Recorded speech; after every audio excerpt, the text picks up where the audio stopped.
بسم الله أما بعد waxaad arkaysaa waxay tahay dadka qaarkood ayaa waxa loo soo diraya waxay tahay qoraalo dhanka WhatsApp ama gruubyada WhatsApp qoraalkaas oo ku qoran ama lagugu qasbayo ama lagugu dhaaranayo lagu leeyahay u sii faafi dadka kale ama 10 qof si gaarsi waxaad helaysaa waxay tahay 24 saac gudihiisa wax ku farxad geliyo iyo wixii la mid ah dadka qaarkood maxay sameynayaan dadkana farxad ay rabaan dadkana ajar ay rabaan wuu sii faafinaya inta uu isleeyahay ajar qaado ayaaba wuxuu faafinaya waxay tahay xadiis aanan ka sugnaa nabi sallallahu alayhi wasallam iyo wix la mid ah waxyaabahaas oo dhan wax jira ma ahan mana ka sugnaa nabi sallallahu alayhi wasallam inta aadan faafin koona waxaad hubsataa waxay tahay xadiiskaas nabi sallallahu alayhi wasallam ma ka sugnaatay aayadaasna sida loo fasiray ma tahay kadib sii gaarsi insha Allah ta'ala aan ku dadaano wax qasab la yiraahdo ma jirto wax la yiraahdo ma jirto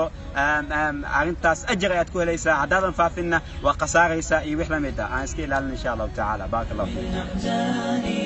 الحمد لله الكريم بفضله والشكر حمدا